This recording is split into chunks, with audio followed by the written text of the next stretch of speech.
3 nights before my promotion became official, my fiancée, Brooke, lifted her wine glass in front of her friends and said, "He has this tiny office job. It is cute, honestly. At least it keeps him busy." Everyone laughed except me. On the ride home, she told me not to be sensitive because real ambition looks bigger than spreadsheets. Then I found a folder on our shared laptop labeled after promotion. Inside was a house budget, a wedding upgrade, and a plan for her to cut her work hours using a salary I had not even been offered yet. She was still in the bathroom getting ready for bed when I opened the first document. I had not gone looking for it. The laptop sat on the kitchen counter because we used it for wedding planning. Brooke had asked me to check whether the photographer had replied to us. When I opened the browser, the shared folder was already on the screen. The first file was called New House. Brooke had listed several neighborhoods, estimated monthly payments, property taxes, furniture costs, and renovations. She had highlighted one townhouse development in green and written, possible once promotion is confirmed. The second file was a revised wedding budget. We had originally agreed on a small ceremony at a local restaurant with about 60 guests. The new version had almost twice as many people, a larger venue, a live band, custom floral arrangements, and a honeymoon at a resort in Hawaii. The last document bothered me the most. It was called Work Transition. Brooke had created a timeline for reducing her hours at the marketing agency where she worked. According to her plan, she would go down to 3 days a week after the wedding, then leave entirely within a year to start a lifestyle consulting business. Under projected household income, she had typed my expected new salary, $128,000 a year. That was the exact amount I had mentioned once, months earlier, when I told her what someone at the director level might earn. I had never told her I was definitely getting the position. At that point, I had completed 2 interviews. My manager had said I was the leading internal candidate, but nothing had been offered. There was still another person being considered from outside the company. Brooke came into the kitchen wearing one of my old college shirts and stopped when she saw the screen. For a second, neither of us spoke. Then she said, "You were supposed to be checking the photographer. What is this?" She walked closer and glanced at the folder as though she had forgotten to close it. "It is just planning. You plan to quit your job. I plan to build something of my own, with my salary, with our household income." I turned the laptop toward her. "You told your friends my job was tiny." She sighed and leaned against the counter. "It was a joke. You said real ambition looks bigger than spreadsheets. You are taking that way too literally." "I am reading the words you typed." Brooke folded her arms. The strange thing was, she did not look embarrassed. She looked irritated that I had connected 2 things she considered separate. In her mind, mocking my career at the bar had been social conversation. Building her future around the money from that career was practical planning. She said, "You know I respect how hard you work. That is not what you said tonight." I was trying to be funny. Why was I the joke? She did not answer immediately. Then she said, "Because you do not care about that stuff." "What stuff?" "Status, titles, being impressive. You always say you are happy doing your little reports and sitting in meetings." There it was again, little reports. I worked for a regional medical supply company. My job was not glamorous, and I had never pretended it was. I spent most of my days forecasting inventory, reviewing transportation costs, and figuring out why one delayed shipment could create problems across several hospitals. I wore plain shirts. I drove an 8-year-old sedan. My office looked over a loading dock. Brooke worked in marketing for a company that managed luxury apartment buildings.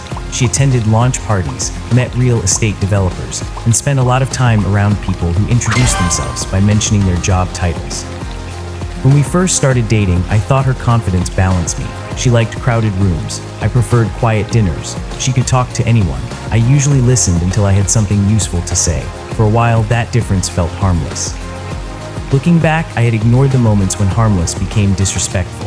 At a dinner with her coworkers, she once described me as the person who makes sure boxes arrive on time.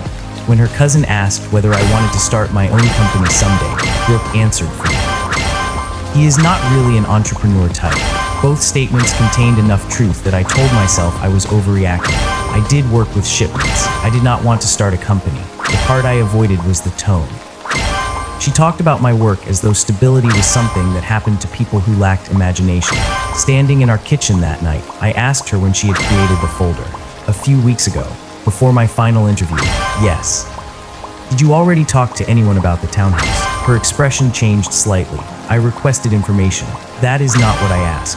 I spoke to the sales agent. Did you give them my financial information? No, she paused, not officially.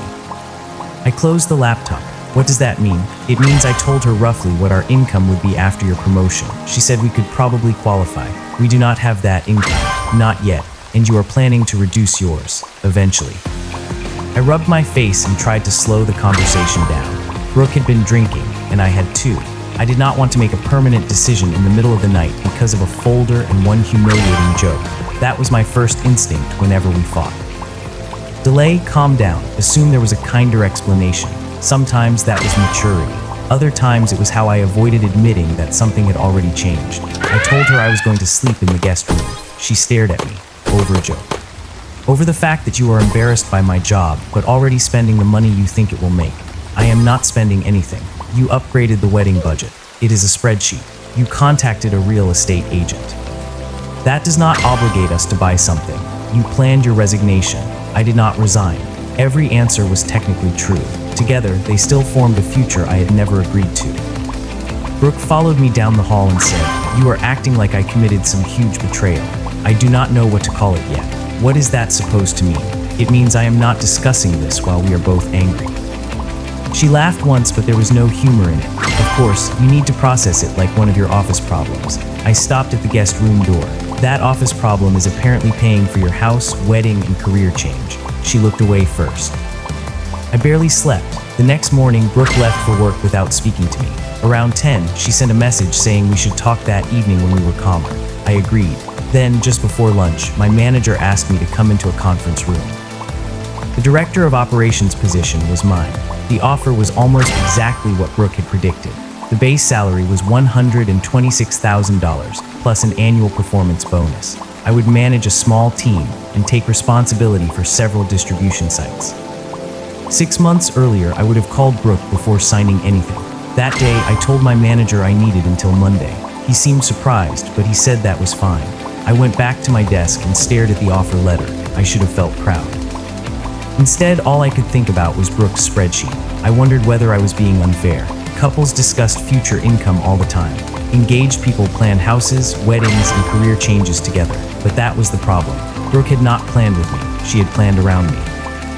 She had treated my promotion like a financial event that belonged to both of us, while treating the work behind it as something too unimpressive to acknowledge in front of her friends. That evening, she was waiting when I got home. She had ordered food from the Thai place we both liked. The table was set, and she had put the laptop away. It was the kind of gesture that usually worked on me because it let us skip the uncomfortable beginning of a conversation. This time I asked her to bring the laptop back. She did, but her mouth tightened. We sat across from each other. I said, "I want to understand what you think our life is supposed to look like." Brooke opened the folder. She explained that the townhouse was not a commitment. The upgraded wedding was only an option. Her business idea had existed for years, and she had assumed that once I earned more, we would have enough stability for her to take a risk. She made it sound reasonable. Parts of it were reasonable. She had worked long hours at an agency she disliked. She was good at branding and design. Starting her own business was not ridiculous. The problem appeared whenever I asked where I fit into the decisions. "Were you going to ask me before reducing your hours?" "Obviously. When we knew what you were making." "Were you going to ask me before increasing the wedding budget?" "We have not increased it. You already contacted a larger venue." She blinked. I had seen the email in the wedding folder that morning. Brooke admitted she had placed a temporary hold on a Saturday date. She had paid a deposit from our joint wedding account. The deposit was $4,000. The original venue required only $1,500. "Why did you not tell me?" "Because the date would have been gone by the time you finished analyzing it. So you used our money before I could say no. I secured an option. You spent $4,000 on our wedding." "On the wedding you decided we were having." She pushed her chair back. "You make everything sound so ugly." "I am repeating what happened." "No, you are choosing the coldest possible interpretation." I asked whether the deposit was refundable. She said most of it was not. That was the first moment she looked uncertain. I did not shout. I did not threaten to leave.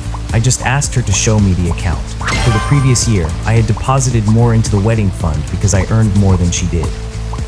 We had agreed on that. I had contributed a little over $20,000. Brooke had contributed about $11,000. After payments to vendors, the account held around $18,000. I asked her not to spend anything else until we made a decision together. She said, "Fine."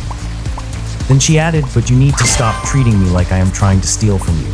I did not say you were stealing. You are acting like it. I think you assumed I would pay because I always have." That hit something. Brooke's face changed. She said, "I supported you when you were nobody at that company." I remember the exact sentence because the room became very quiet afterward. Not because she yelled it, because she sounded completely sincere. I asked, "What did that support look like?" She stared at me. "I believed in you. You just told a table of people my job was cute. I meant before this promotion." She stopped. I had not told her about the offer. Neither of us moved. Then she said, "You got it."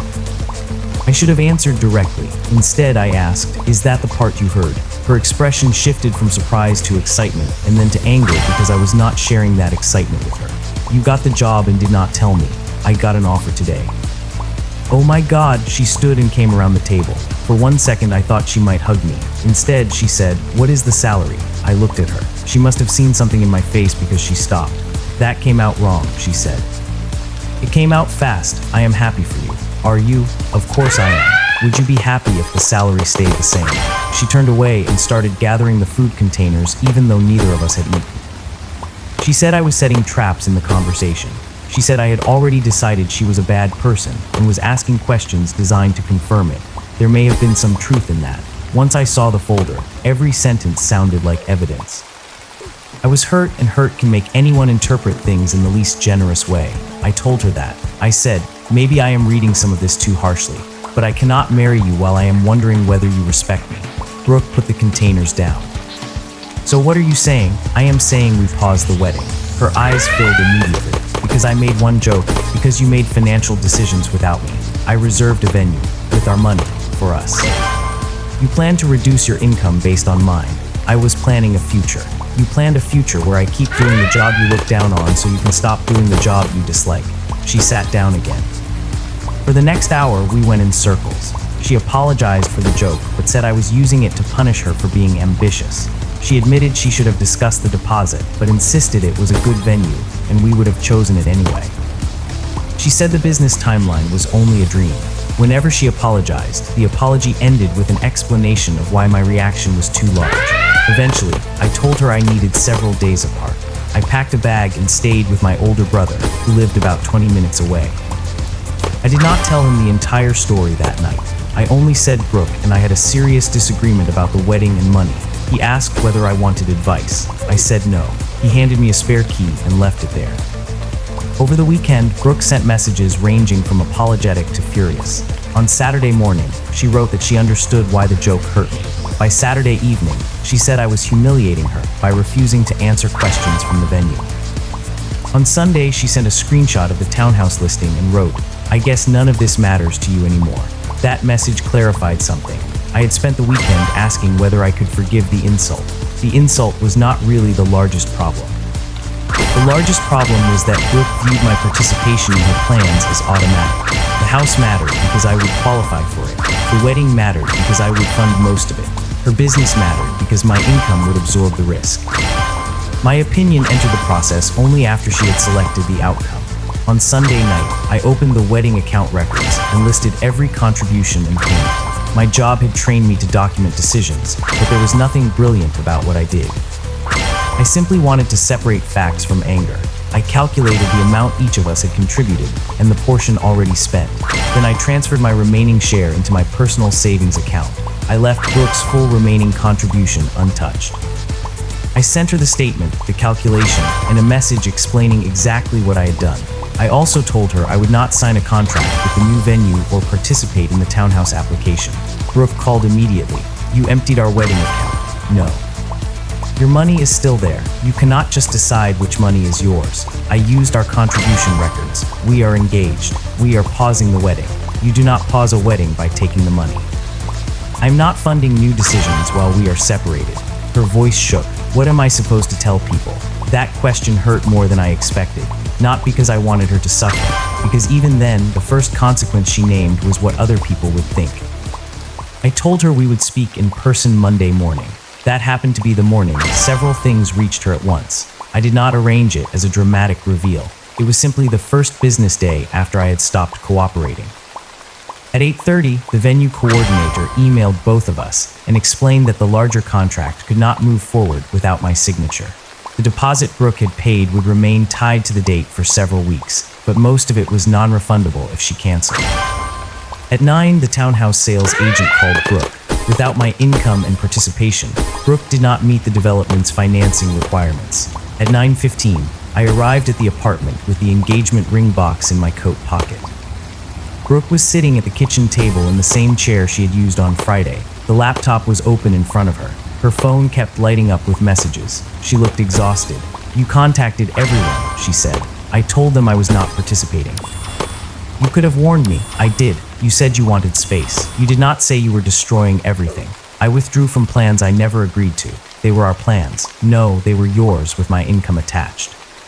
She stood up so quickly the chair scraped the floor. "You got one promotion and suddenly you think you are too good for me. I have not accepted it yet."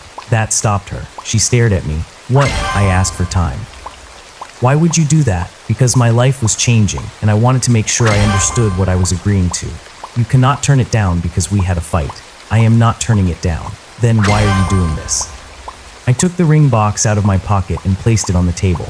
Brooke looked at it but did not touch it. I said, "Because I do not trust the way we make decisions together." Her face collapsed. For a few seconds, she did not argue. Then she asked whether I had ever really loved her. I said yes. That answer seemed to make her angrier. She said people who loved each other did not leave over spreadsheets and a drunken joke. I told her I was not leaving over a spreadsheet. I was leaving because the spreadsheet showed how she imagined our marriage. She would decide what kind of life looked impressive enough. I would provide the stable income behind it. If I objected, I would be accused of overthinking. If I felt disrespected, she would call me sensitive. Brooke said, "You are making me sound like some gold digger." "I do not think that is what you are." "Then what do you think?" I took a long time before answering. "I think you liked what my reliability gave you more than you respected the person providing it." She sat back down. It was not a perfect ending to the conversation. She did not suddenly agree with me. She did not confess that she had been using me. She cried, then accused me of being cruel, then apologized again for the joke. At one point, she asked whether we could keep the engagement but cancel the house search. Later, she suggested couples counseling. A week earlier, I might have agreed because counseling sounded like the reasonable thing adults were supposed to try. But by then, I understood that I had been negotiating with myself for years. I had reduced every insult to a difference in personality. I had treated every financial assumption as enthusiasm. I had confused avoiding conflict with building trust. I told her I was ending the engagement. She asked me to leave the apartment that day. Both our names were on the lease, but I agreed because staying would have made everything worse.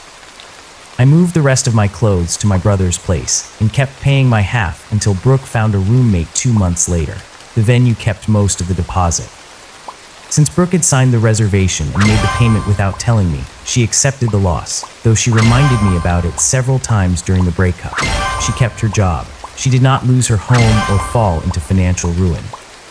She simply had to continue living on the income she actually earned instead of the income she expected me to provide. Some of our friends thought I overreacted.